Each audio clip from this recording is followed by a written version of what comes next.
Okay. Well, I think it's close enough. We'll go ahead and get started if 30 seconds early, something like that, if that's okay with everybody. I'd like to welcome everybody here tonight to our annual meeting and our regular meeting of the Board of Trustees on this Tuesday, the 15th of July. We'll go ahead and welcome everybody. We have a full quorum present. We have Trustee Roberts, Trustee Graves, Trustee Schwartle, Trustee Baker, myself, Trustee Binion, and our new superintendent, Dr. Gwen Carroll Holmes. We're grateful she's here with us. And we'll go ahead and get started with the Pledge of Allegiance, if you'll stand and join with me. I pledge allegiance to the flag of the United States of America and to the republic for which it stands, one nation, under God, indivisible, with liberty and justice for all.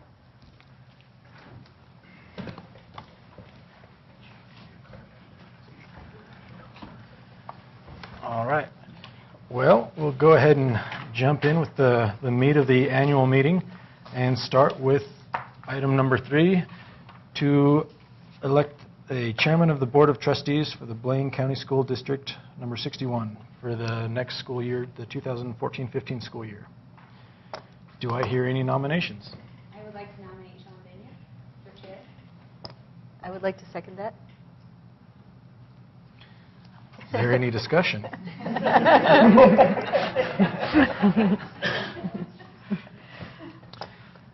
Hearing none, I appreciate that, and we'll accept that. All in favor of electing myself as chairman of the board? All in favor? Aye. Aye. Aye. Any opposed? Motion carries. I will remain the chairman. Gee, thanks. Next motion to elect a vice chairman of the Board of Trustees. Do I hear a nomination for vice chair? I would like to nominate Catherine Graves as vice chair. I'll second that motion. Any discussion? I'd like to thank, before we move forward, Kathy for being vice chair this past year, or however, it's been a crazy year. Hasn't been quite been a year, but I'd like to thank her for all of her extra dedicated time and effort. So thank you very much. And time to pass the baton and get experience for other people as well. So, all in favor to elect Trustee Graves as vice chair for the 2014-15 school year? Aye. Aye. Aye. Any opposed? Motion carries as well. All right. On to the next. The appointment of a district treasurer for Blaine County School District number 61 for the 2014-15 school year.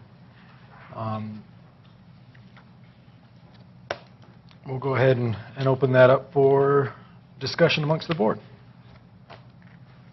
Okay.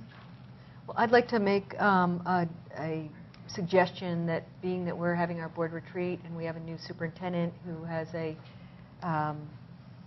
I'm forgetting, not a chain of command, what is the organizational chart, and I know we're going to be discussing that, and I wanted to hear how that fell into there. So I'd like to make that where we can have some flexibility on how that would work in terms of the date and the end dates.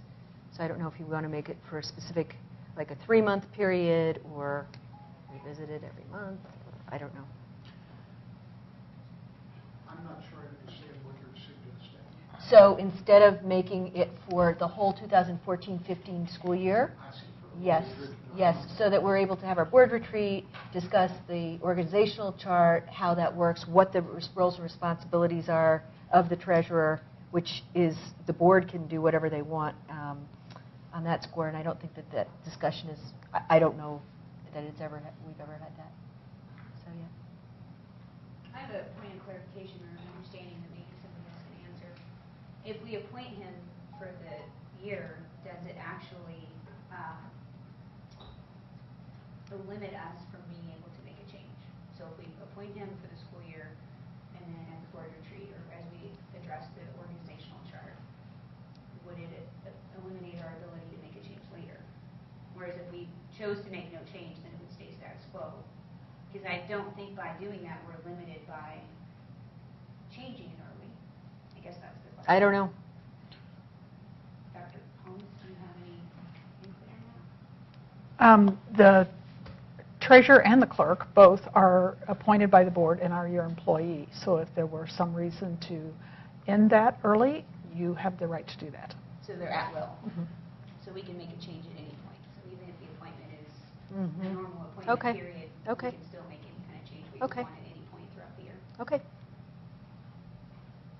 I just feel like that might be simpler, so Mhm. that way, once the evaluation's done, if there's no reason to change, there's no reason to go back and Sure. extend an appointment. Sure, sure. Yeah, there's just there's just the flexibility. Everything seems like it's in a good flux, but in flux in terms of the organizational chart. So just Yeah. wondering. For the public, one of the things we're talking about and looking at doing is seeing as how the clerk and the treasurer are appointed by the board. Theoretically speaking, they should report to the board. So we're looking at reorganizing the organizational chart a little bit so that the chair of the board is the direct supervisor for the clerk and the treasurer as well. So it's some of the things that we're going to be discussing as a board, most likely at the retreat. So keep the public informed as well. I'm comfortable moving forward and appointing Mike Chatterton as the treasurer for the school year. Okay. I'll make that motion to appoint Mike Chatterton as the school district treasurer of Blaine County. I'll School second. District 61. Discussion? All in favor? Aye. Aye. Aye. Aye. Any opposed? Congratulations, Mike. You get to deal with us.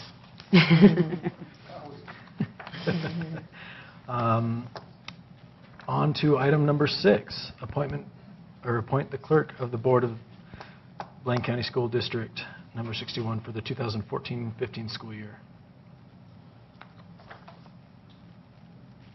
Do I hear any recommendations? I'll nominate Lori Kaufman. I would like to nominate Lori Kaufman as our board clerk. Thank you. You're welcome. I'll second that. Any discussion? Lori, it's been a rough year. A lot of meetings, a lot Sure you of want extra it? added pressure. Are you asking if I step? That's, well, theoretically, yes, but we also want to say thank you for all the hard work that we've put you through this last year, so thank you very much. So, with that, I'll call for a vote. All in favor? Aye. Aye. Aye. Aye. Any opposed? Congratulations, Lori. You get to put up with us as well. All right.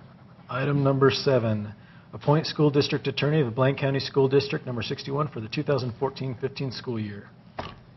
He didn't even come. Is there any discussion? Yep. I'd like to open this to the district. I'd like to be able to, or to the community. I'd like to have people be able to apply for this position. As far as applying for the position where it's an appointment, Mm-hmm. how so would you recommend we ask for applications for an appointment? The same way, I guess the same way that he probably got appointed in the beginning, or the same way that we would do it for any committee, like we're talking about the Financial Accountability Committee, Financial Accountability Committee. So, just that same way, just so that we're offering the community a chance for a public job like this. I think that would require some discussion about how we would manage that, who would be involved with it, if there's going to be a committee involved, if it's just the board, who would be working potentially with the superintendent. So there's definitely some process that needs to happen. And the interim, again, it's an at-will appointment. And so we wouldn't want to not have an attorney. We can always use ISBA, though. Well, ISBA is very specific for certain things. I would suggest that we have an appointed attorney in the interim at minimum until that, I mean, I don't know how long that process is going to take to, request people to apply, to evaluate it, to appoint somebody new. It could be a month, it could be 2 or 3 months. I really don't have any idea, but I wouldn't want to not have an attorney on record. Would it make sense to have this be something that maybe perhaps we discuss at the board retreat? Well, yeah, I mean, the board retreat agenda right now is like 5 days jammed into 2. It's probably something that a committee could handle outside of the board meeting, maybe a board member working with the superintendent or two board members working with the superintendent to develop that. But I still believe that not having an attorney on record, because you just never know what we might encounter at any moment, that ISBA maybe wouldn't be able to handle, or also just having a physical presence of somebody who could be in the room or potentially come to a expulsion situation if it's not handled by the beginning of school year, or if there's an incident. I mean, you just don't know. Yeah, I think that it could be handled by ISBA, but that's, it's just my opinion. As I look at it, and I look at having a set attorney of record for the district that we plan on using, I also look at it that there are other opportunities like ISBA that have different specialties that are, or with whatever we might encounter, that might be a little more specialized to use. So as I look at it, for me, the district on record for the board is here to, or for the district is here to protect us, to protect the district, to protect our staff, protect our students, and we definitely want one that we can turn to. I'm not opposed to opening it up, but I think we still need one on record for the time being. And much like Kathy, I think that's instead of something the whole board hashes out, that maybe a couple board members, along with the recommendation of our superintendent, can finalize the details of that and then bring it back to the board for discussion. Sounds good. Well, I would make a motion to renew our current attorney, Adam King, as school attorney, with the recommendation that if there's an interest in the board to investigate opening that we get somebody to volunteer to spearhead that and work with our superintendent to bring back recommendations. So I guess my motion will be to renew the contract for Adam King at this point as an at-will attorney on record. Are we required to have an attorney? Is that according to bylaws? Are we required to have that? I don't know. I know we're required to have a treasurer and a board clerk, but I don't think we're required to have an attorney. That would be an interesting thing to figure out. Lori, do you know? I would have to go off and look it up in Idaho code. Okay. Pretty sure we don't, but that was my impression. Well, would there be a reason not to have one on record at this point? Well, you can take, if you want the vote, I would prefer to have ISBA right now. I would prefer to go to ISBA for our legal advice. Okay. I'm hearing two Well, I've made a motion. Can we at least vote on that you motion? could take a vote even if we're all not in favor. So my motion would be to renew our current attorney with the idea that any opening it up and discussion related to that would be somebody who would be willing to spearhead it and work with our superintendent, and then that could be something that could be changed in the future. That would be my motion. Do I hear a second? Any discussion on said motion? I would prefer to put it off, so you'll see what my vote is, but I agree in theory, but I have some other issues. Sure. All in favor of renewing the at-will contract with Adam King as our district attorney? All in favor? Aye. Aye. Aye. Nay. 4 ayes, 1 nay. Motion carries. All right. On to item number 8.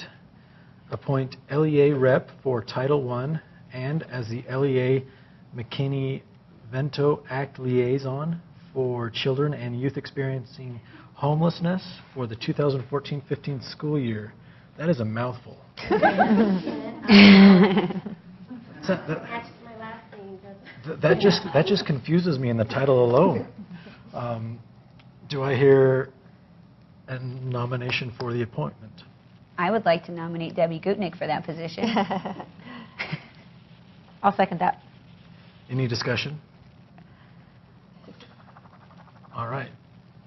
Do I hear, or excuse me, all in favor of appointing Debbie Gutnick as the LEA Rep for Title I and as the LEA McKinney-Vento Act Liaison for children and youth experiencing homelessness for the 2014-15 school year?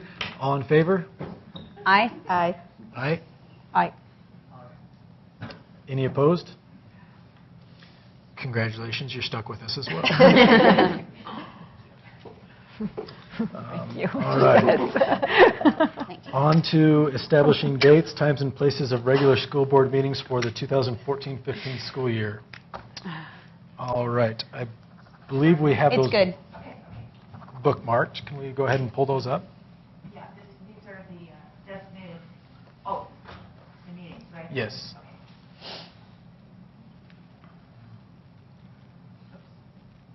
There we go. So, as you can see, most of them are going to be on the second week of the month, with the exception of January for our regular meetings and our annual budget hearing and regular meeting on June 9th, and our annual meeting and regular meeting on July 14th. Location all with the district office. So, do I hear a motion to accept the calendar of regular school board meetings for the 2014-15 school year? I'll make that motion. I'll second. Second. Any discussion? All in favor? Aye. Aye. Aye. Aye. Any opposed? Motion carries. All right. Designate places of posting for public notices. We have expanded that over the past few years and posted more than what is legally required, I believe. We posted here at the district office, the Bellevue, Haley, Ketchum, and post offices, community campus, the schools during the school year. We also email the postings to the Mountain Express and have them on our website. Is there any additions, deletions, modifications to the current list that anyone would like to make? Well, do I hear a motion then to continue with these designated places for posting of public notices? I'll make that motion. I'll second it. Any discussion? All in favor? Aye. Aye. Aye. Any opposed? Motion carries. All right. On to the adoption of a code of ethics for school board members. Thank you, Lori, for bringing that up. I don't believe there's been any changes to the one we have used in the past, Lori. And this is one that we've had received from ISBA as a template that they use and have tweaked it to meet our needs slightly, I believe. Is there any discussion on the code of ethics for the school board members?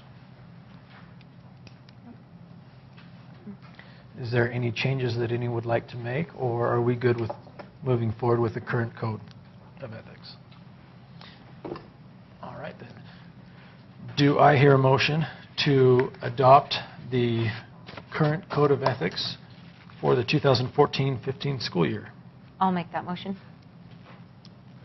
to adopt the current code of ethics Is there a second? for school board members. I'll second. All in favor? Aye. Aye. Aye. Any opposed? Motion carries. All right, and we have the school board calendar. If you want to scroll through that. Let's go through, it's every month. Yeah. It's a go by. Things can be changed. These are just things that should be hit through the month. Mm-hmm. So, modifications So, at any time. but as the board has prepared with their packets, are there any questions or comments about the current calendar? All right, do I hear a motion to accept the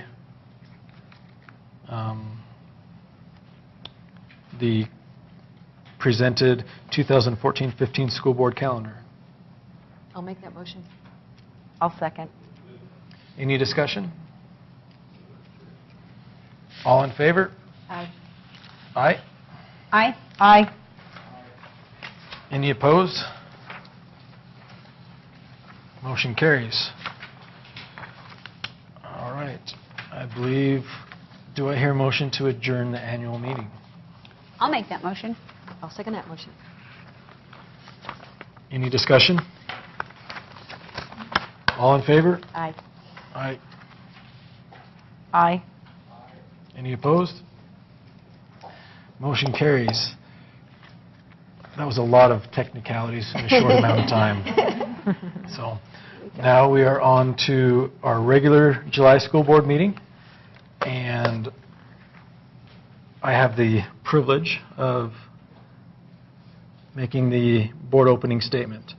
As I said earlier, jokingly with Lori, it's been kind of an intense year. We've had a great deal of meetings and some change in the district. And it's my pleasure to have our new superintendent, Dr. Gwen Carroll Holmes, here with us. And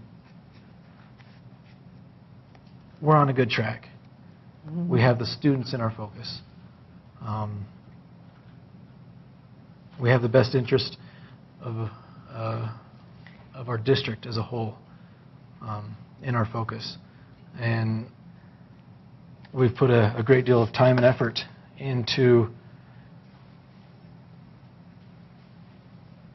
reaching or getting to the point we're at now. And I'm excited for our future. I'm excited for what lies ahead of us. And as we strive, as our mission statement says, to be a world-class, we're on our way. And we have the leadership in place to be able to achieve that. And under our new direction, our guidance, as our team, as trustees and superintendent work together, we're going to get there. I don't think we ever will achieve anything, except for we always need to be working to achieve better, because that's what our students really deserve. So with that, I'll go ahead and move on to item number 2 of the regular July school board meeting and ask if there's any additions, corrections, modifications, or substitutions to the current agenda. Excellent. That makes that one easy. All right, I would proudly turn the time over to Gwen Carroll Holmes to go ahead and share the accolades, if she would. Okay. There are 2 of them tonight, and I'm going to do the first one, and then I believe Mr. Blackman's going to do the second one. So the first one is a letter we received. It says, "Dear Chairman Binion, the purpose of this letter is to formally and publicly commend Ms. Teresa McGoffin and Mr. Paul Zimmerman for the excellent service they provided to Blaine County School District during the migration of our new email system. In my opinion, the level of service that Ms. McGoffin and Mr. Zimmerman extended to our district went far beyond expectations. Teresa McGoffin has served the district's students and staff as our system engineer since 1996. Her dedication to our district's mission and attention to detail are skills we have come to rely on. She manages multiple complex projects simultaneously with composure and grace. Teresa proactively planned and executed the move of a massive amount of data in a timely and well-communicated manner. Much of this work is done behind the scenes. It is important to recognize these successes. Paul Zimmerman, as a technology integration specialist, has been delivering with his own personable style the necessary enthusiasm to make classroom technology use less formidable and more friendly. The training and discussions he facilitated for staff provided the solid foundation we needed to make a seamless transition to our new communication system. Paul's value cannot be overestimated in his ability to administer technical support to customers while removing the fear of change and making it fun at the same time. In closing, I believe that Teresa McLaughlin and Paul Zimmerman deserve to be congratulated and recognized for the tremendous effort and dedication to the email migration project. The Blaine County School District is very fortunate to have them both on our team. Very sincerely, Tim Rocco, Director of Technology. So we do extend them a very huge thank you for all of the work they've done for our district. I have lived through other email migrations, and I haven't heard a word about it since I arrived here, so it obviously has gone very well. And I have not had the chance to work yet very much with Teresa, but I have had the chance to observe Paul in action and working with some of our parents and helping them learn to use the internet. And he says he's not on caffeine, but boy, does he have energy. Thank you very much for calling me.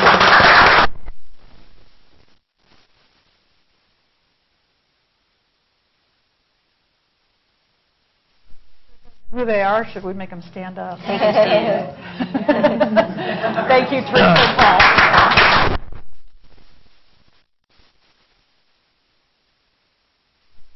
One thing, when I came to the district in '96, we didn't have email. Lots of things have changed. Great. All right, and I think Mr. Blackman's going to deliver the other one. And that's no small task.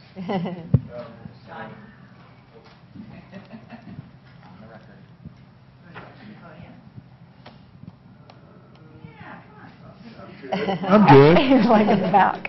I just wanted to take a moment to, you've heard me thank the administrative council, the principals and so forth, and the directors and all their support in the last year in helping the district through a change and through that time. And I also wanted to just take the time to acknowledge the district office staff who, without their support, I couldn't have done the job that I did, and also the board for your support as well in being the interim superintendent. So I'm glad to return back to my role as a supportive person for the district. I think that's where I serve best.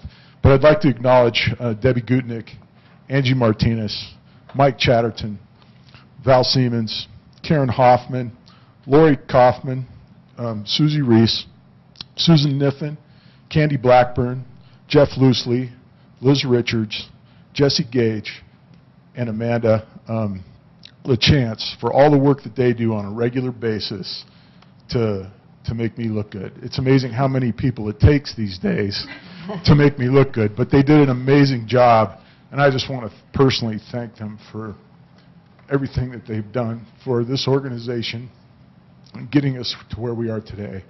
And welcome, Gwen Carroll. You're walking into a great situation with a great team of people behind you. So, and I'm proud to be part of that team. So, thank you.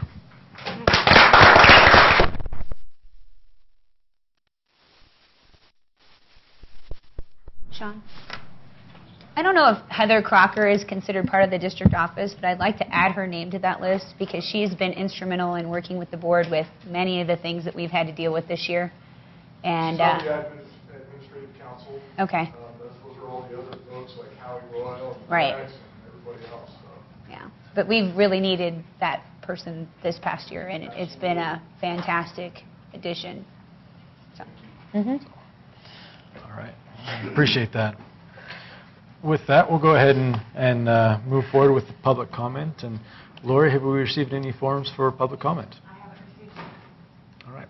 Out of courtesy, I will go ahead and open that up to those here. Ask if there's anyone who would like to share public comment at this time. All right.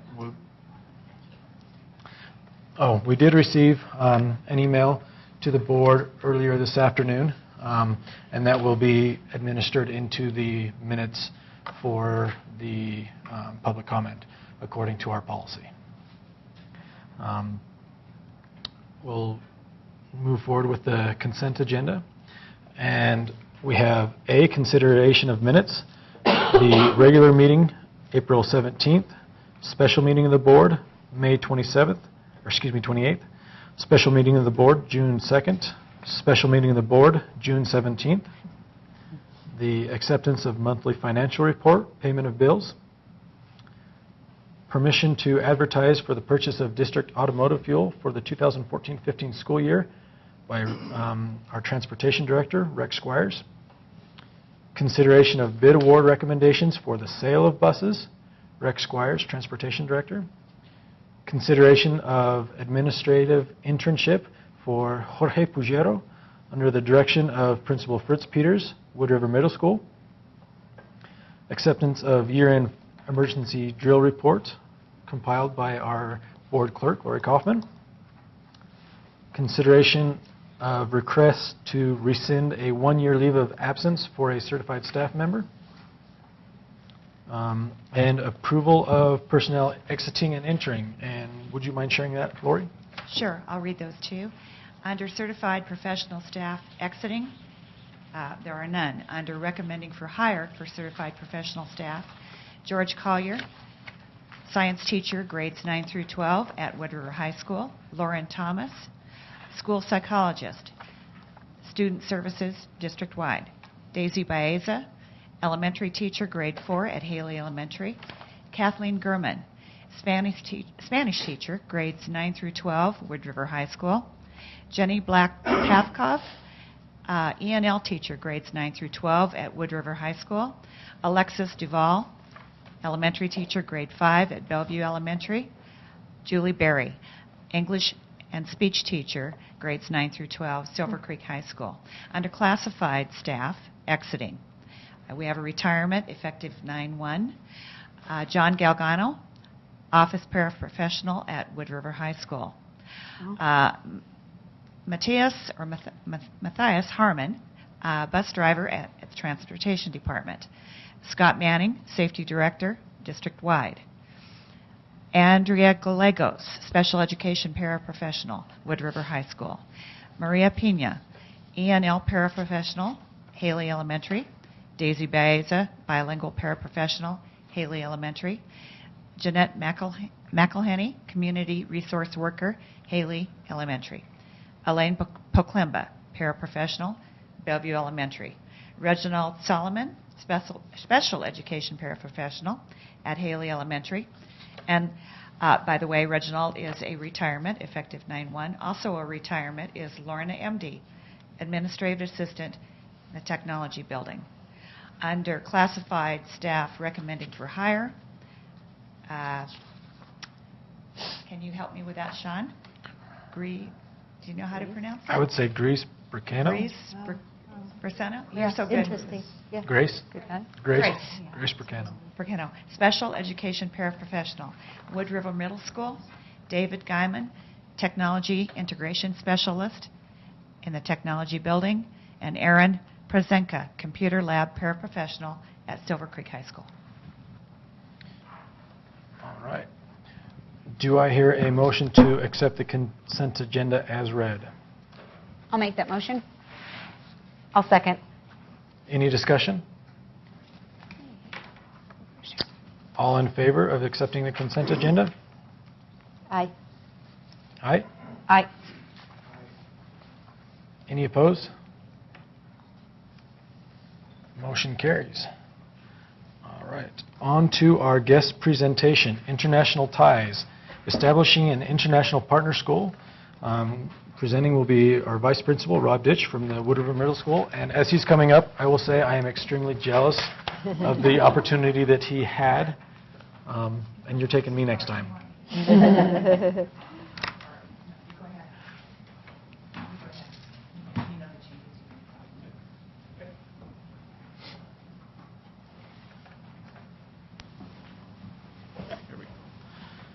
So, back at the May board meeting, Mr. Peters came to the board and he showed you a video that highlighted the different aspects of Wood River Middle School, and it was narrated by the young man on the left. His name is Marco Gota.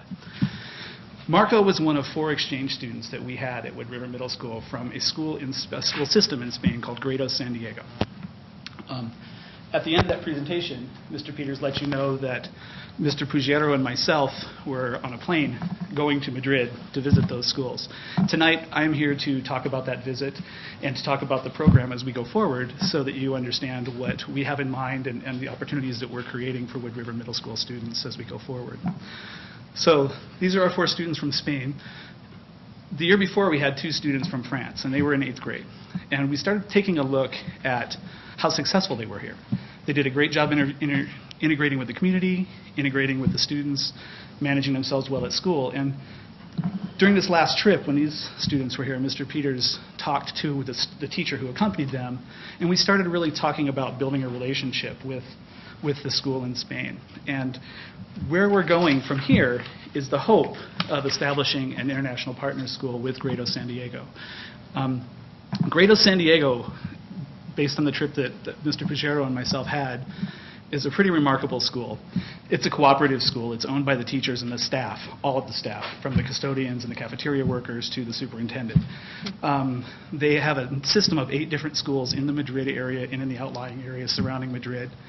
They serve students ages 4 months to 19 years old to a level beyond high school, a high school diploma. They actually have a technical certification for a variety of different trades that they offer to students if they want to continue their education there. The schools, there are 8 of them. They have approximately 1,000 students apiece. They're fairly large facilities.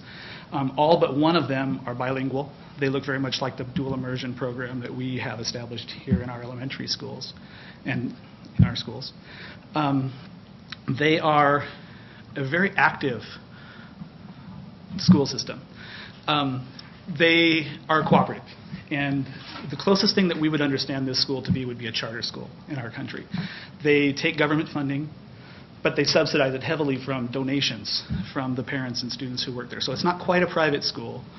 They still fall under the Spanish national curriculum. They still have to abide by the requirements of that system. But they have opportunities that others don't. And they're very aggressive in creating partnerships within and without and beyond Spain.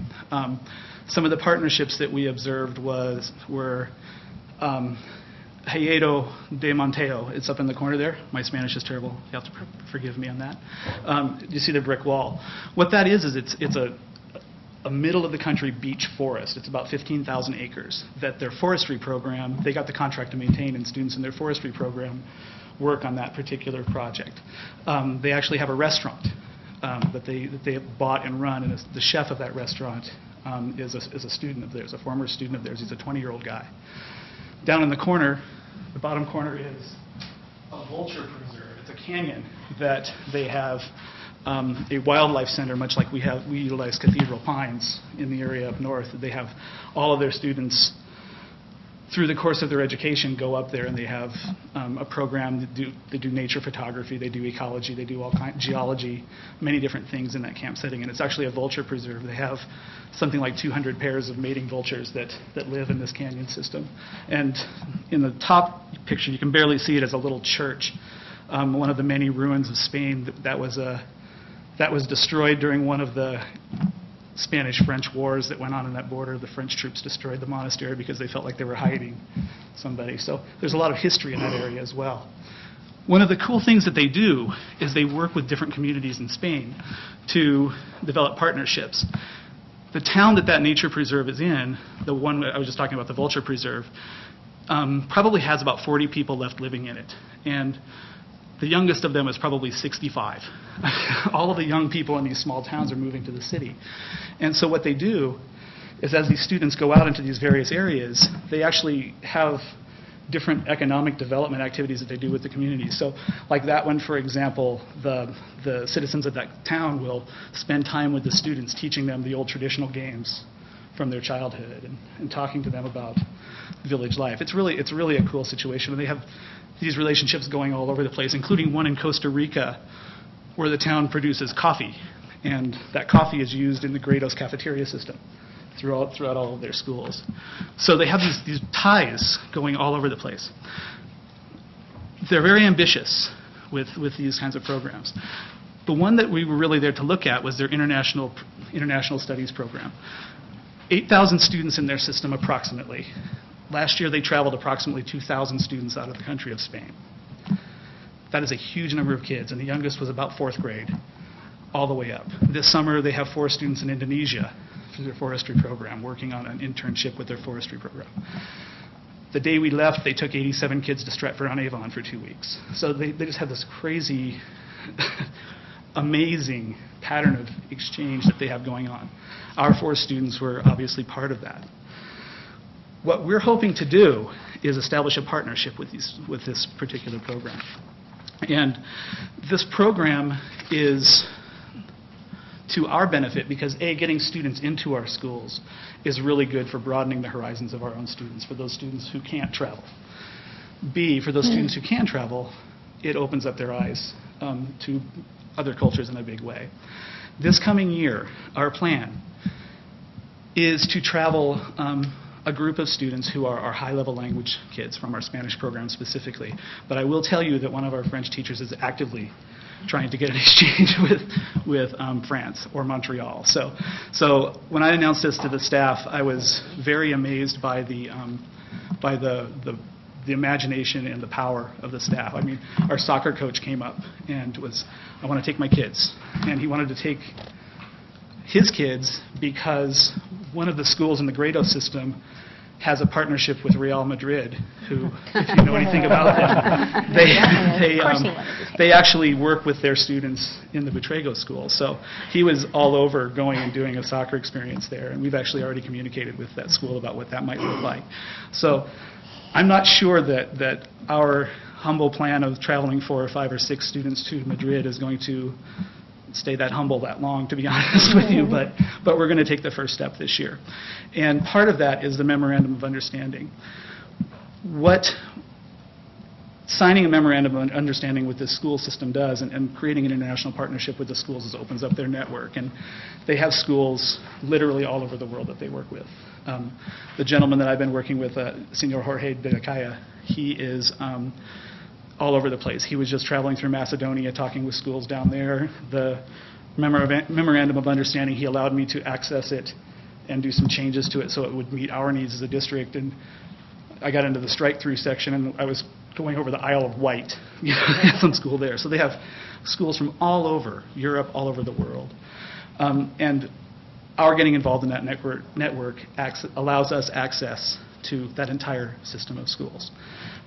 Schools in South Africa, schools in Australia, schools in New Zealand, schools in France, schools in Montreal, Isle of Wight, all kinds of places. And so I'm truly not sure that where this is going to go in terms of the potential for our students to travel, but we're definitely beginning to work with a partnership with this school system, and our goal this year is really to look at those Spanish students, possibly French. We'll see how much we can get organized, but the Spanish students specifically, to allow them to travel into the Grado schools on a short-term exchange program and begin that opportunity in years coming for Wood River Middle School students. So, wanted to let you understand the plan. What we're looking at is really in line with our strategic plan. If you look at the strategic plan, item number 3 is all about multiculturalism, international mindedness. It's really in line with the IB Middle Years program that we have adopted at our school, the whole international mindedness strand that goes along with that, the second language, language B, that goes along with that. And so we feel like we're really progressing along the strategic plan lines. The policy, we already have policy in place that allows long-term travel, that extended travel opportunities for students, and one of the attributes of that policy is that as we start arranging these trips, we have to come to the board for permission. So you guys already have built-in considerable oversight over the program, which I'm very much in favor of. I think that's a good practice. Although if we start traveling 300 students a year, you might not think that's a good practice. And then the other part of it is financial. I know that's an inevitable question from any body. we will have to do this in a way that's cost neutral to the district. The cost is going to have to initially be on the student's shoulders, which obviously leaves some of the students without access to those means out of the picture, at least in our first round. But in our long-term planning, what we're hoping for is to work with different foundations and different organizations in the community to see if we can develop some scholarship opportunities. We've also discussed a few ideas in our school that we might be able to help students finance a trip like this, or proactively save as they start approaching the time for them to travel. So we do have some long-range plans to include those students who maybe aren't going to be able to access this on the first time through. But the key right now is to get us started. And in that state, that process, the starting point, we are working on what we call a Memorandum of Understanding. And I gave you a copy of that in the board packet. I ran it past Adam King, our district's attorney, and he gave me a recommendation about how that is a good document, no issues for the district. He did ask one statement to be put in there, which had to do with the document itself wasn't a confidential document. I was able to finish the conversation with Senor De La Calle yesterday. That change has been made. I'm waiting for the signed version from their end to come back my way, but the change is in there at this moment. So our concerns around the legal nature of that are addressed at this point. Earlier in the presentation, I mentioned we're going to formalize that agreement on the dates of August 6th through August 9th. He will be visiting us from Spain. He's the director of their international relations program, and essentially he's going to be coming here to do some walkthroughs, hopefully meet with some district people. Sean, Dr. Holmes, that would be great. Mr. Peters, obviously. And we're going to be showing him around the community, familiarizing him with the community as we go. That is the one place where we are looking at possible costs at this particular point. I will tell you that when we went to Spain, we were treated very well. It was very hospitable. The entire time that we were there, beyond airfare, we were there for 7 days on the ground, and we spent less than $200 to accommodate our trip on a 7-day trip. So it was a very hospitable arrangement. It wasn't lavish, but we were taken care of and hosted very well. And so we want to make sure that when he comes our way, that we are returning the gesture in kind. At this point, I've offset the cost of his trip. Almost entirely, I am short the hotel stay and one lunch. And we are expecting to pick that up from the district's office. I've had many community sponsors. Sun Valley is helping us out, Ketchum Grill, Christina's, CK's, the Haley Chamber of Commerce, the Blaine County Ed Foundation, and Sturdos have all so far contributed to helping this portion of the program out. So we're very committed to keeping our costs at the building level to an absolute minimum and passing nothing on to the district level as we go forward with this program. So that's where we are in a nutshell. I'm hoping that we're able to continue building this up. I'm going to scroll through most of the slides and go to this one here, just so you can see our next step. To sign the Memorandum of Understanding is our next step, the August visit I just discussed. One of the things that once we formalize this process, we want to make sure to develop very specific criteria and a very specific application process for students who are interested, as well as understanding what the modification to their programs would be. We're talking about 7th and 8th grade students, most predominantly 8th grade this first time through, and we want to make sure that they understand it's short term, 4 to 5 weeks perhaps, in an exchange process, but that's going to have an impact on their studies here, and so we want to make sure that we've got a plan in place for how that's going to be addressed. Recruiting them, once we've got that in place, recruiting them and actually sending students, the possible expansion to French schools in Montreal or France, and then continuing to host exchange students as they're coming, and we've already got plans in the works for some students coming our way again in March of next year. And then the one that I'm very excited, this is a project that we've already got in development, a teacher exchange. We're going to hopefully send 5 or 6 of our teachers to one of their facilities in France next year. It's a camp, and it's called the Milky Way. And what Grados is hoping to do is set up a language summer camp there, but they need native speakers of English to be able to staff that and make it work.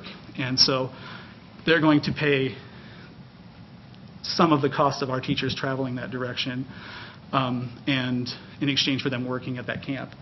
What the benefit to us of that is they'll be working alongside the bilingual staff of the Grados school system to make that camp work. And with our interest in WIDA, the grant we just wrote for co-teaching that will affect the middle school, we really see some advantages for those teachers working in a very concentrated way with English language learners. And so that program is underway in the planning stages right now. That's one of the things that we'll be finalizing when Senor De La Calle comes in August. So we're very excited about the direction this is taking. Hopefully it will be manageable as it grows. I say that kind of because when I talked to Jorge, this started with him and another teacher taking their kids overseas, and it started about within the last 10 years. I can't remember if he said it was 6 or 7, so I'll give it a reasonable time scope. And now he is the director of a department of 6 people, and they travel 2,000 students out of the country every year. It's just grown. The interest in that school system has grown, and the interest among the student body, and they've been able to accommodate it. And I have no idea how many kids they bring in.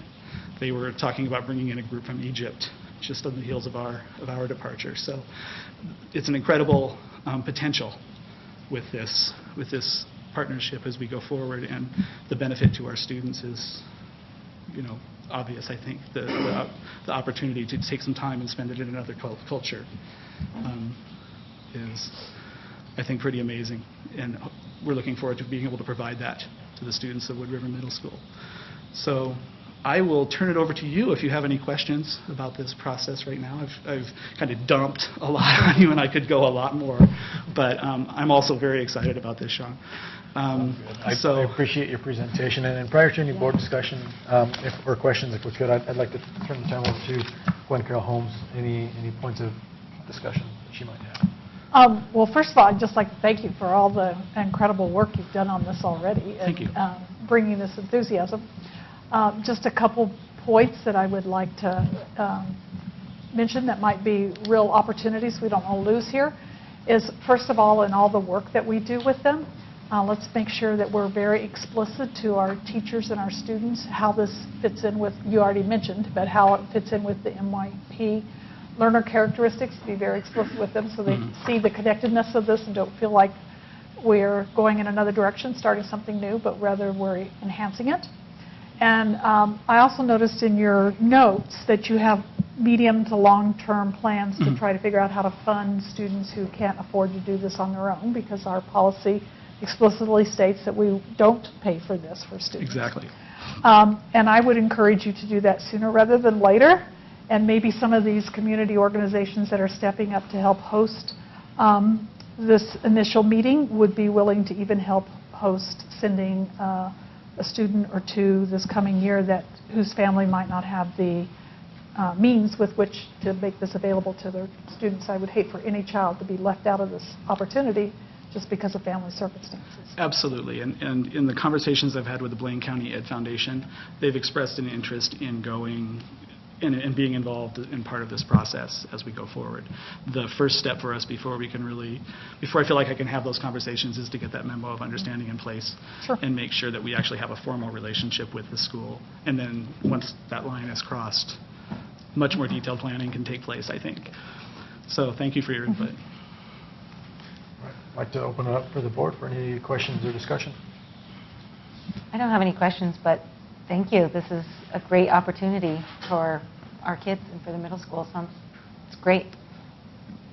Excited about it. I think I'd just echo what Carol Holmes has said in that. I would hope that as it goes forward and the Memorandum of Understanding is signed, that anything that can be done to fundraise for students in the current year, and if that means coming back to the board and asking us for assistance, I would hope that we would do so we can provide opportunities for as soon as possible for all the children in the community. I'm going to stand by my commitment to keep it pretty cost neutral at the district level, but if you feel like you would like to be involved, I'm certainly happy to bring that to you. just like to echo my thanks. It's an amazing, incredible program. The more we can bring students in, the more we can get our students out in the world to see how diverse, how different cultures come about.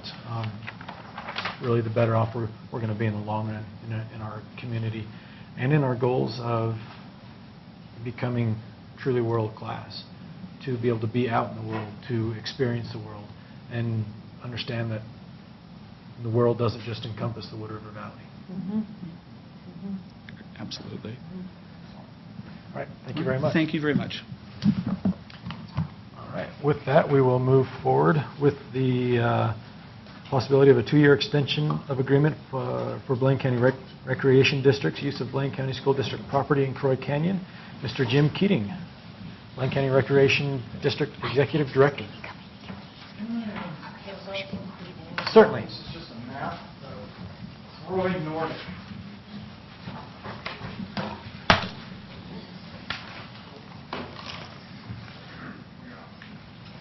So hi, everybody. First of all, just a quick introduction. Thank you. I'm Jim Keating, the Executive Director of Blaine County Recreation District. Let me make another introduction. Rick Capalla, the Director of all Nordic programs from the Sun Valley Ski Ed Foundation. Our co-partner in Croy Nordic is here with us as well. I'd like to first just say a big thank you for having us both tonight. And also a big thank you for your consideration of moving forward with this, but also for the 2 years that we've been able to operate Croy Nordic in part on school district property about 2,000 yards that way. So the map you have in front of you is a bit of a description of the 9 kilometers of Nordic trails that we've been able to put together over the last 2 years. So we're here today to give you a quick update on how that's going, and also to request some consideration perhaps to move forward, because we're really excited about the program. So I'd like to give you a little bit of background too, because I know there are a few new faces at the board level since we were here 2 years ago, but also talk about a little bit of how Croy Nordic fits in to the overall Blaine County Rec District goals for its overall programs and services, and maybe we can give Mr. Capalla the same opportunity for the Ski Ed Foundation. So quick background, about 2 years ago, we were over there running about 13 kilometers of Nordic trails in Quigley Nordic, what we called it, and we weren't able to continue, although we were blessed with having 11 to 12 years of access. During that 11 to 12 years, which actually got started, first of all, with Rick Capalla here, kind of pioneering this notion of creating this accessible cross-country skiing and healthy, active environment for our community as well as our kids. In that 13 years, this grew to be either our top trail system out of our entire trail system or our second top trail system out of our entire cross-country trail system. And I think a vital destination for children's active programs during the winter as well. Our strongest year there, we saw about 13,000 skier visits at Quigley. And so clearly this was really important to the community. I think one of the other reasons it was really powerful as well was because it was close to the community, and yet it allowed this connection to the outdoors in a healthy and active way, in such an accessible way. So as we moved 2 years ago, we had a bit of a challenge over here, because that was one piece of land, and over here we have about 9. That we wanted to work with, different partners with, to kind of put together a solution. And after 2 years, we're really pleased with the level of partnership that we've had. Some of those partners include the Wood River Land Trust, who obviously manages the Draper Preserve, which is contiguous to Lions Park, which is managed and owned by the City of Haley, another key partner. The Simons family owns 4 parcels that have worked with us and want to work with us going forward, and graciously are offering their land and access to the community, which is a huge benefit to the community. And of course, we started with a relationship with the Croy Canyon Ranch Foundation, which is on the other side of school district property, and now we've transitioned that relationship to the animal shelter over the Wood River Valley. And we're working on a final relationship with them going forward as well, but have met with their board recently and gotten a full board of approval to move forward. So in the 2 years that we've gone forward, we've partnered with the Ski Ed Foundation to establish a trailhead. We have a yurt that's a presence right in Lions Park. And we've been able to put in, I think, a very valuable trail system. We've had one true outstanding challenge in the last 2 years. Does anyone know what it is? No. Yeah. That was an easy one. We've had a snow challenge, for sure. That being said, we would have had a snow challenge over there as well. And so we are absolutely committed at the Rec District. I know we are, the Ski Ed Foundation, our great partner, is as well, to moving forward with the South Valley skiing destination. And just as background, and it's relevant to kind of tell the whole story, the Blaine County Recreation District grooms about 160 kilometers of Nordic trails in total throughout the valleys. That goes all the way from Alturas Lake down to Haley here. And so it's really vital, though, to have that system that's so close to town, so close to so many of the full-time population base, and so close to so many kids in the South Valley as well, to provide that access and that affordable accessibility. And so we're really pleased with our ability to be allowed to operate out there. We're very excited about moving forward, and we really appreciate the consideration of the board and of the school district in allowing us to continue. Mr. Kapala, might you have a word to say, anything about your programs and the success there? I don't know if you should stand up there, but... I'll just, for the record, could you please stand up for the microphone? Thank you. No, I don't. Yeah. Okay. So thanks again for entertaining Jim and myself in this request to extend the authorization for the use of Croy Canyon, including the school district properties. Jim's done a lot of good work to try to make this all happen, and we really are appreciative of your support in a lot of ways. You know, our primary objective of the Ski Foundation with regards to the Croy Canyon program is to just provide youth of the South Valley with access to winter recreational sport. In a normal winter, what we hope will be normal for a long time, is we've got 5 months of winter down here. And we've had a lot of success in the past with engaging a lot of kids in South County. The programs out there are targeted primarily towards kids aged 2nd grade through 5th. And we have participation in our programs right now from all the different elementaries in the South County. Ultimately, our goal is to get to a point where we have 100 kids cross-country skiing elementary age out in our South County programs.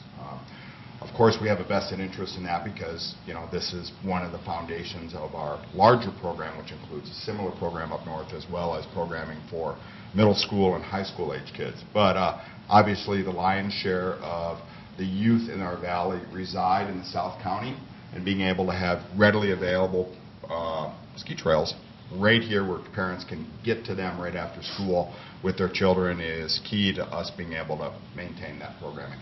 So we're appreciative of all your support.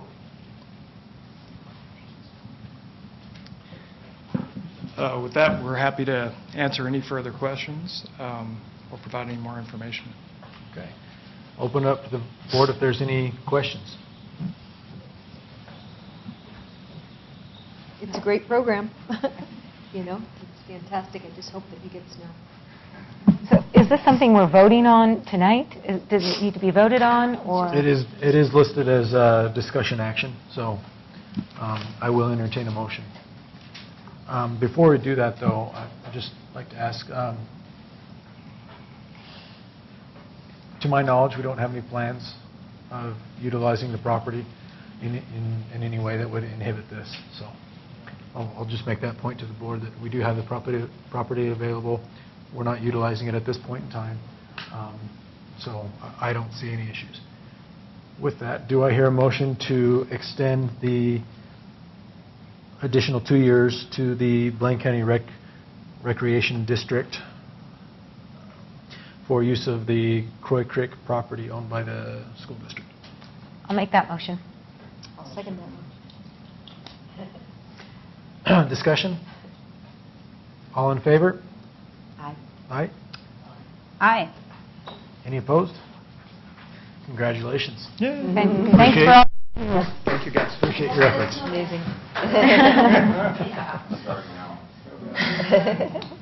All right, and we will move forward with the Alturas Elementary School and Hemingway Elementary School construction updates by Paul Conrad and his assistant. I blanked the name, Troy. Troy, appreciate you coming.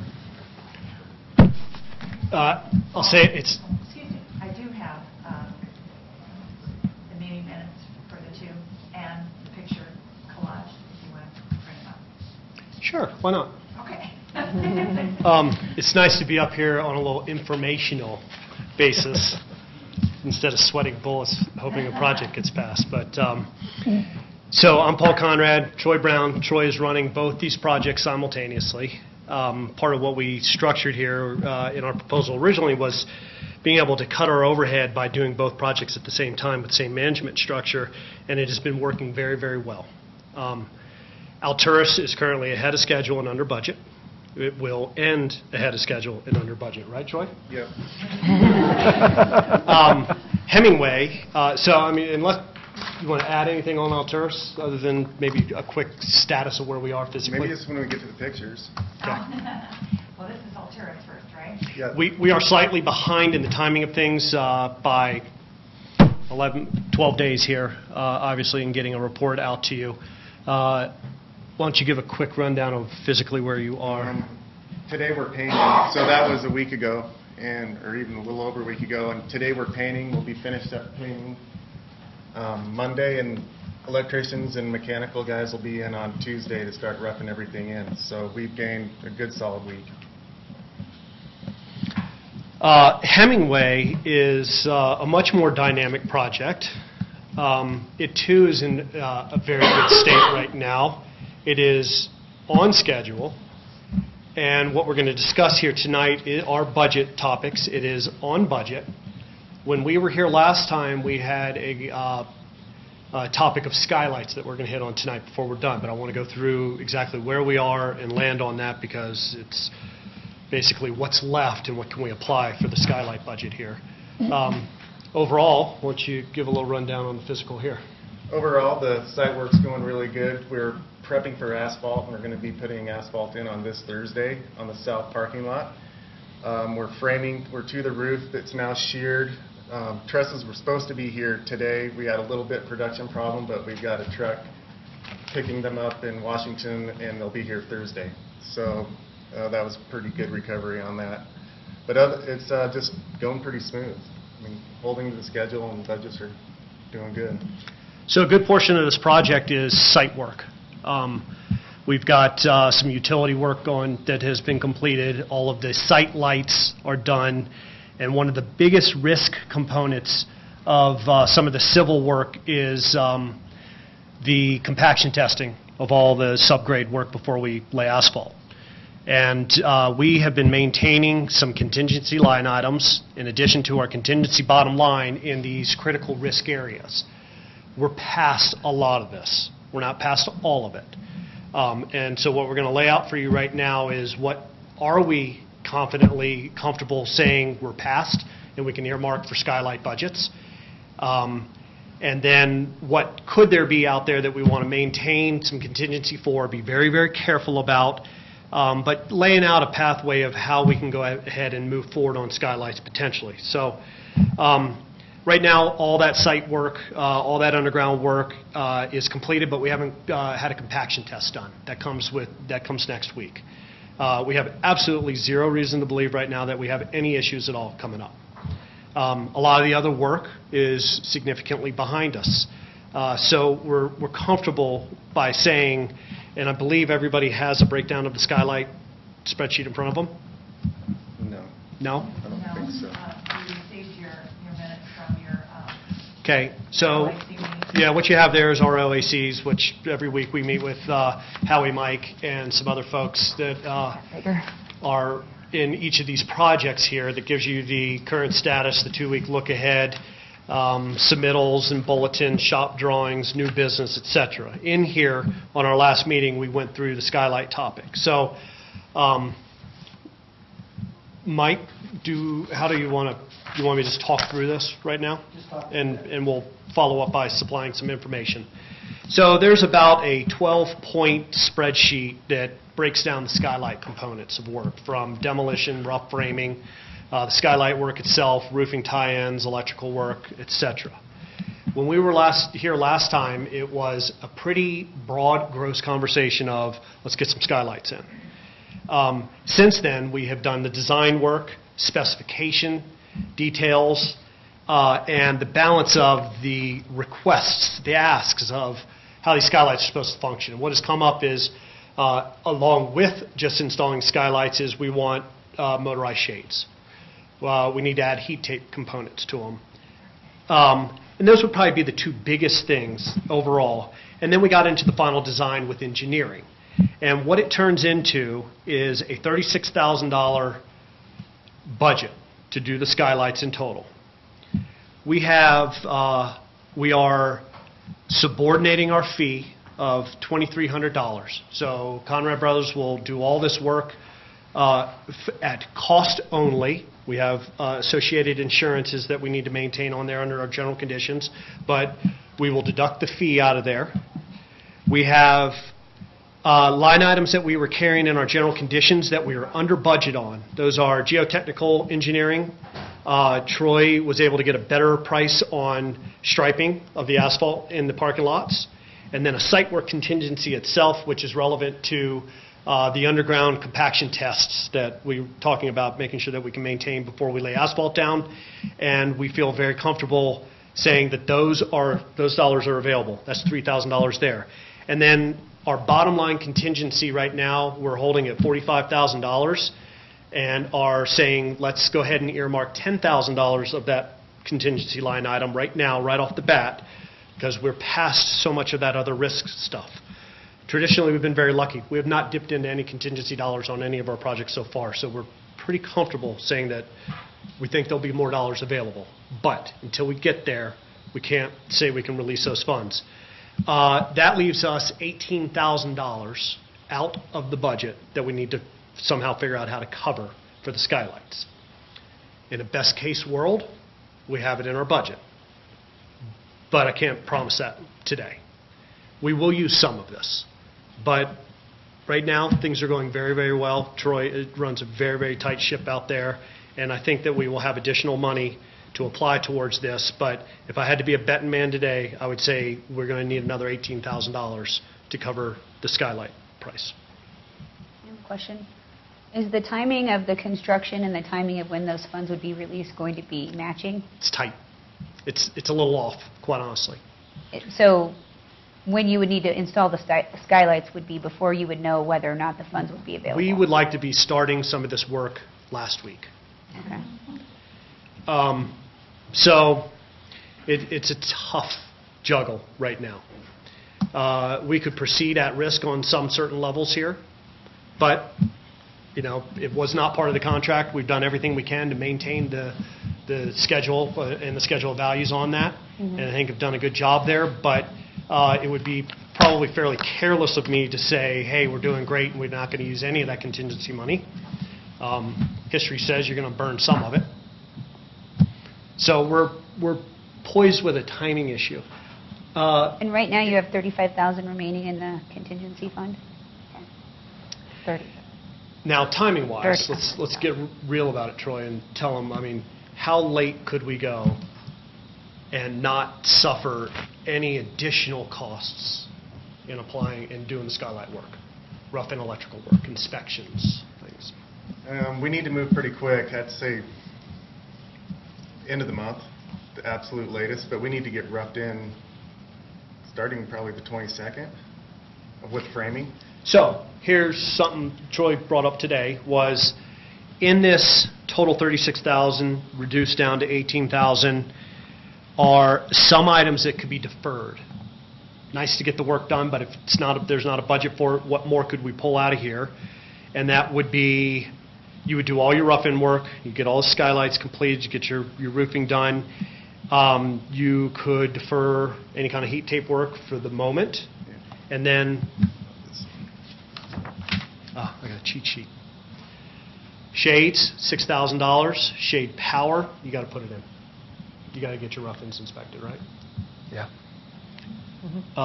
And heat tape, so another $8,000. You'd have to put the conduit in place. It's exposed conduit, so it could be later. It's a wire pole only. Yeah. Okay.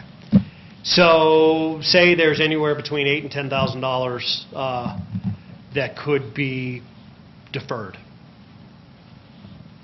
That doesn't really solve the problem because those were deemed necessary for the project initially, correct?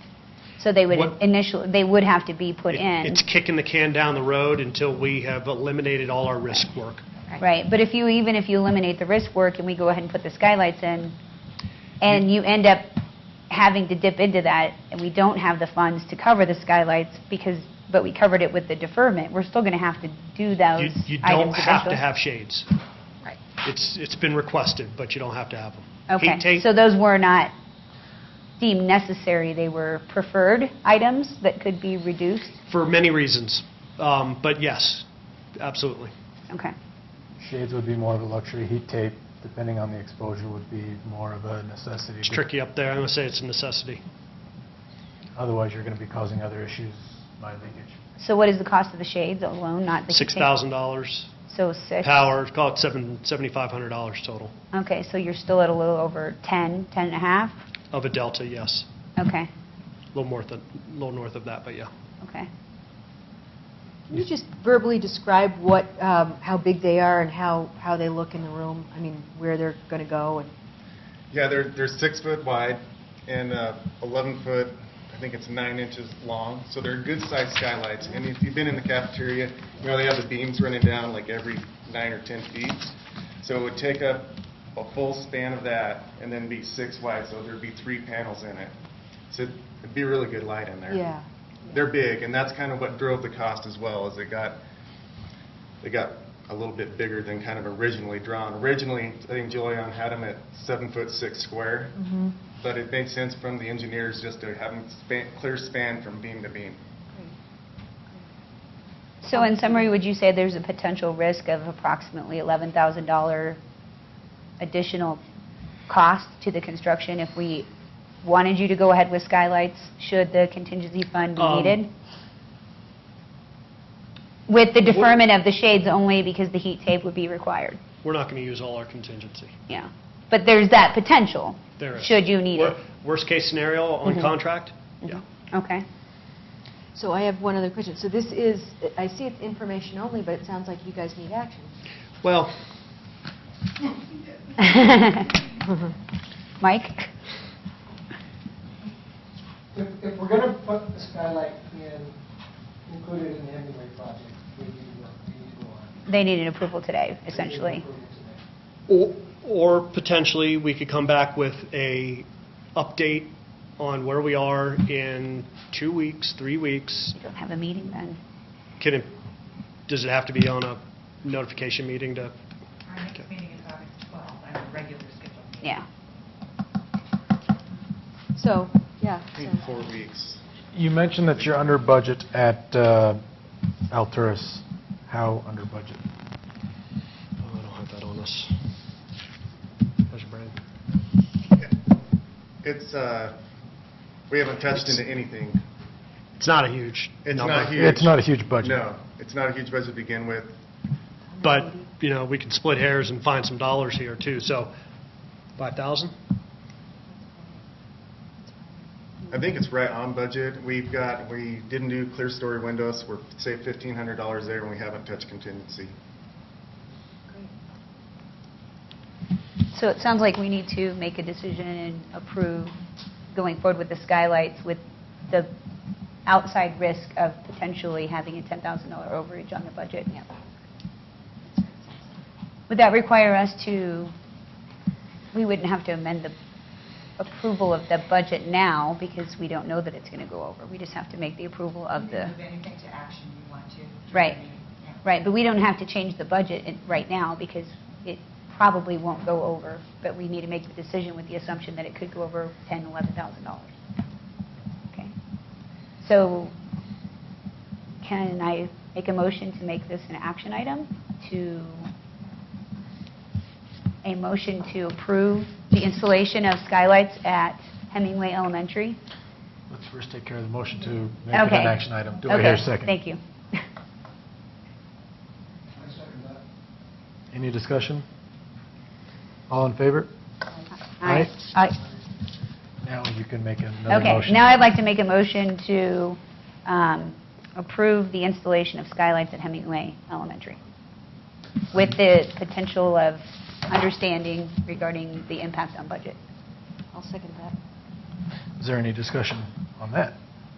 No, it just seems to make sense to do it right now. I mean, it's going to greatly enhance the room for, if it's $10,000 or $11,000, and it sounds like we can make up those costs anyway. So, you know, with the amount that we're spending on the cafeteria, let's make it nice for the kids and a great space for the community as well. We'll do everything we can to maintain it in the budget. Hypothetically speaking, are there any daylighting controls, since we are going to have additional daylight, or energy savings with the lighting? Sean, I don't think it's been addressed. Okay. I'd just like to say thank you both of you for breaking down the costs. I really appreciate sort of the time that you took in walking us through all the issues. Really appreciate it. You bet. All right. Do you have any comments? Okay. All in favor of approving the installation of the skylights with the understanding that it's a potential $11,000 risk to the district, to the budget? Aye. Aye. Aye. Any opposed? Motion carries. Please proceed on preparations and framing. So we'll just handle everything through Mike and keep everybody up to speed as we go. Okay. Thank you. Appreciate your time. Thanks. All right. With that, we'll go ahead and move on with the superintendent's report by Dr. Holmes, and have the superintendent's entry plan. Okay, I think Lori's, yeah, there we go. There's the cover of it. First of all, I'd like to just say I'm absolutely delighted to be here in Blaine County, and my husband and I have just been very warmly received wherever we have gone. And I especially want to thank Mr. Blackman. I think as a district, we owe him a huge debt of gratitude for this past year, leading and keeping multiple hats going at one time. And not only keeping things going, but also moving the district forward in a time when there was a leadership vacuum, but he kept it going forward. And I think all of us will benefit from that. I think the administrative team is really prepared as we go into our retreat. By the way, we're going camping, so I've really scored. I get to go on a leadership team retreat that's outdoors. So I just really thank him for helping carry the district forward and taking professional learning forward even in this moment. And I also am incredibly gracious or generous and thankful for his generosity and his graciousness is what I'm trying to say, as a resource to me as I'm learning about the community and the culture and the current status of the division. And he's been very helpful with that. So thank you, John. So I also want to just let everyone know that I have an entry plan for getting to know the community. It's a plan for me to listen and learn and understand the district and provide that foundation that I need to be able to then work together with the entire district leadership on continuous improvement. What are the next steps? What are the next steps for taking us forward? And so that is posted online, so anybody that wants to read the minutia in there is welcome to do so, but there are basically 7 goals, and the largest one is just the listening tour. I have already begun that, meeting with a lot of community individuals and meeting with a lot of parents last Sunday at the Bellevue soccer fields. That was really fun. My husband is a soccer fanatic, so I don't know who had more fun, but we both enjoyed it. And then the second goal is looking at all of the data I can possibly get my hands on in regards to student outcomes, having a firm understanding of where we are there. Working on systems with the Administrative Council, which hopefully we will soon be calling the District Leadership Team, and the Superintendent's Cabinet to set up systems for communicating and working and grappling together on issues. Planning for a very smooth opening to this coming school year and being extremely welcoming to our staff, student, and parents who are what makes it all happen. Working on a communication plan so that there are systems in place and habits for me to establish in making sure I'm communicating with all the stakeholders. We're also going to start working on a plan for revising the strategic plan. So we'll be having discussion here at the board table as we go through the fall about how we might approach that. Our strategic plan is quite a few years old at this point, so we need to go back and revisit what have we accomplished, what have we not accomplished, what are still burning issues for us, what do we need to work on as we go forward. And then lastly, looking at our financial systems and identifying the strengths and any challenges or opportunities that also might be there. So with that, many thanks to the folks that have already given me time to share with me. I've met with folks at the Mountain Express, the Police Department, Haley Police Department, Haley Fire Department, St. Luke's, YMCA, Mountain Rides, your former board chair, Julie Dahlgren, David Holmes at the community school. That's kind of freaky seeing that. My husband is also David Holmes, which the pond. How that happened, I don't know.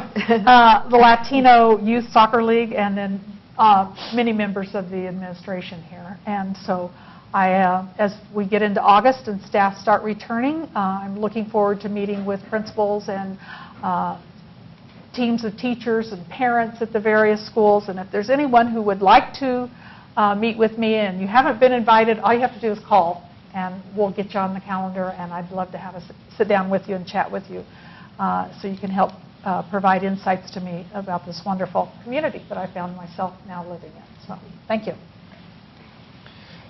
Thank you very much. We're excited, as I mentioned before, to have you here with us and for the listening tour and the places that we're going to be able to achieve and to grow into. So thank you very much. With that, we'll move into the board chair report. And as Kathy and John, when Carol and I were setting up the agenda, we kind of noticed that under the announcements we had the cancellation of the ISBA Summer Institute. And so one of the things, we're an extremely young board as far as our time of service. You trump us, Catherine, with the most. My 5th year, going into my 5th year. So, just not very many when you go to ISBA. No. One of the things in retreats past that both Liz Kilpack and Jackie Hopper have mentioned are some boards across Idaho are doing what's called either like a 10-minute trainer or a small training exercise during their board meeting. And both Kathy and I and the administration felt that with the newness of our board, it could possibly be beneficial to us. So we were going to do a little trial run with it. And the kind of the topic that I wanted to talk a little bit about tonight was the board's power and what the public perceives our power to be. And we've had discussions about this in our past retreats, I remember, with Liz Kilpack. As a board, as the 5 of us, that's where all of our decision making and our power comes from. It's when we're collective, all together.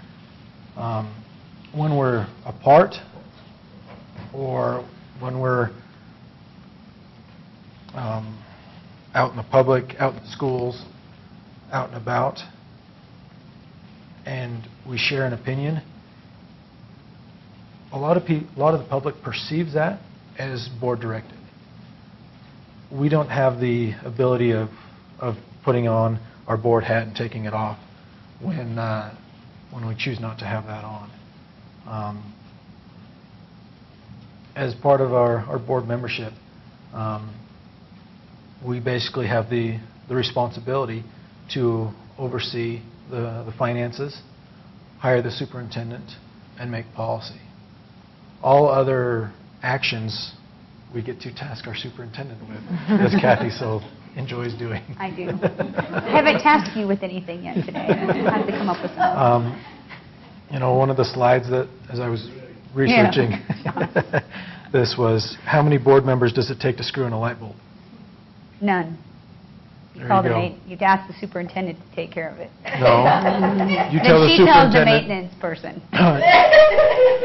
You tell the superintendent you want light, and then she decides what type of light, And who's going to do it and how. who's going to do it, how it's going to be done, and then after the fact, we judge. Yes. So, when we're out in the public, people come talk to us, and it's good to have an opinion. We just need to be very cognizant that when we're in the schools, when we're in that public setting, and we do give our opinion, that it is very clear and understood that that's our opinion and not the directive that the board is taking, that we don't have that power to speak for the board. And kind of in a nutshell, that's kind of the training or discussion that I was leaning towards. Is there any comments, points of clarification, or points that anybody would like to bring up?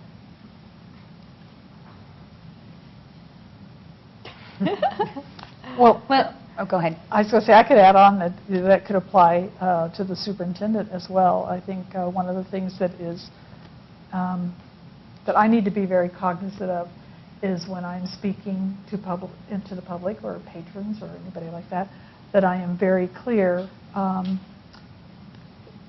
when I'm expressing an opinion versus what the district might be doing, because it is not just a superintendent. There is a leadership team, there is a board, and so being very clear about and also helping patrons understand what I can do and can't do type of thing, and trying to be very clear with them that we welcome all viewpoints and all conversation, but there are times when we're going to have to say, thank you for sharing, we'll share that with the rest of the team, and see where it goes, type of thing.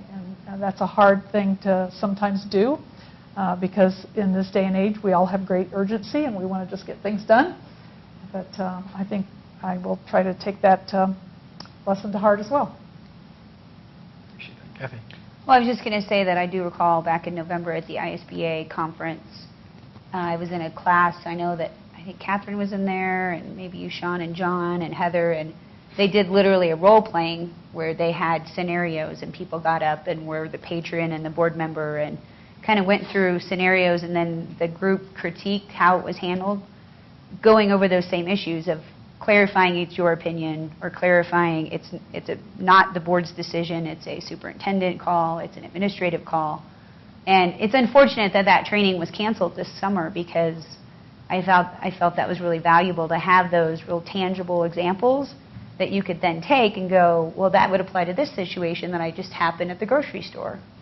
And so I think we just have to be hypervigilant about us as public figures and that misconception in the public, because most people, if you said, what do you think I do, or what do you think I get to be in charge of or responsible for, they would have no idea. I mean, the average citizen in our community, because they think, oh, well, you're in charge of everything, aren't you? You're on the board. It's like, no, we're not. And so there is that perception that exists that we just need to be hypervigilant of and constantly be aware of. Thank you. I haven't seen the agenda for the board retreat yet, but I think, what we tried to put together last year for a while was a response and a system for patron emails. Mm-hmm. And I would like to discuss that if it's not on our long agenda. It is. Because I think that's something that we really need to get down. If we get an email from a specific, if I just get an email from a patron do I just reply? Does that go to Lori? Does she send the response? Does it go to Dr. Holmes?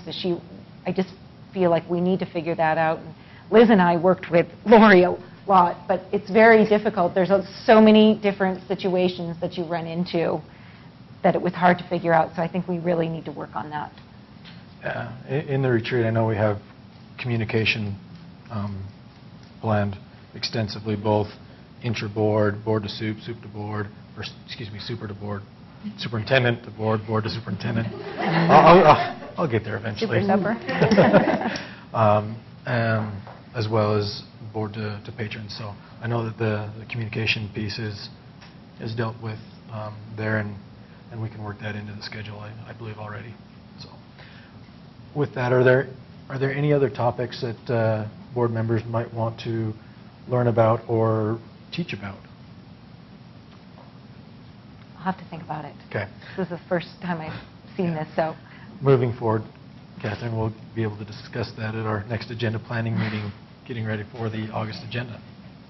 So if any of the board has any ideas, please feel free to share, and we'll move forward with that if we feel it's beneficial. So. Also, for our announcement, as mentioned, we do have our board retreat, July 25th and 26th, at the Sun Valley Inn, I believe the Aspen Room, from 8 a.m. to 5 p.m. both days. We have our regular August school board meeting scheduled the 12th of August at 6 here at the district office. And as previously mentioned, we had the cancellation of ISBA Summer Institute. They are still planning on having their fall convention the 12th through the 14th of November at Boise. So I would encourage the board to kind of plan ahead, look at their calendars, and encourage them to attend to receive training on our roles and responsibilities, how we as a board, individually as board members can improve, but yet have that opportunity to get to know each other in a different setting and build that trust in our relationships to work more effectively as a board and network with other districts in Idaho, see what's going on and what we can take from them and what we can share with them to improve students all over Idaho. So with that, we'll kind of move to the board highlights, and I'll go ahead and this past few weeks has been an incredibly busy couple of weeks for me up at Sun Valley, and it was refreshing to see so many faces, district employees up working and being able to rub shoulders and help out and work together as a team up in Sun Valley at my other employment. So I'd just like to thank everyone up there for making a long couple of weeks run smoothly. And January, you've been up there in the past. It's an intense couple of weeks. And we had Liz up there as well. So it was good to have interactions outside of the boardroom. So yeah, there's a huge amount of district employees that work at the conference, and as well as students, the next students. Yeah, right. Mm-hmm. I was talking to the person who does the hiring, and she just said that the district employees are just their prized, personnel because they're just so responsible. With that, I'll open it up. Does anyone else have any highlights they'd like to bring up? I think our highlight is sitting right there. Thank you. You're welcome.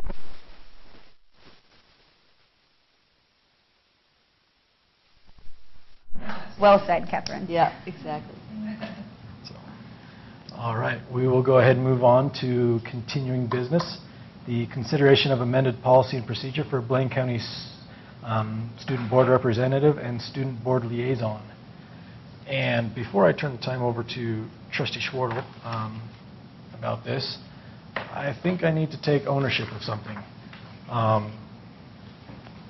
In kind of looking at things, I found a policy that we have as a district on how to make policy that I previously was not aware of. And I'll go ahead and share that. It's policy number 203.2. The Board of Education establishes all policy and rules for the operation of the schools only after considering the recommendations of the superintendent and only after the superintendent has furnished adequate information supporting those recommendations. Prior to recommending new or revised policy to the board, the superintendent or designee will present it for comments, review, and input to the following: at least 3 district administrators, to include the assistant superintendent or designee, at least the Blaine County Education Association president or designee, not to exceed 2 members, and 1 member of the Board of Trustees or designee. And as we, in our haste to move forward and add a student board representative and student board liaisons, it was an oversight on my part, and I apologize for that. As a board, we anticipate and expect others to follow our policy. We expect our students to follow our policy.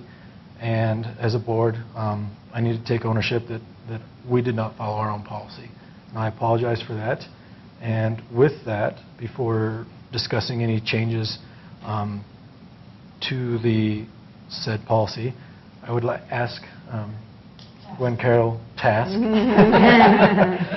to please review the policy for the student board representative and student board liaisons and get back with us with recommendations of you and staff findings, if you would, please. Okay, gladly. And thinking back not too long ago, we also are in the middle of trying to implement our financial advisory committee, and we set the policy for that as well. And it didn't dawn on me until tonight that we probably ought to have that as well. So we will still be moving forward, I think, in discussing the financial advisory committee at our board retreat on agenda, but we would like staff input and superintendent's recommendations on those, if you would, please. Sure, gladly. So with that, I will go ahead and open it up and turn the time over to Trustee Schwartle for the corrections that Amy White from ISBA recommended that we do. Sure. So yeah, it's just it's something, it's a confidentiality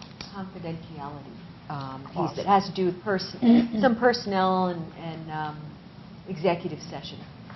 It's just it's right at the end, I think. There we go. Yeah, that's it.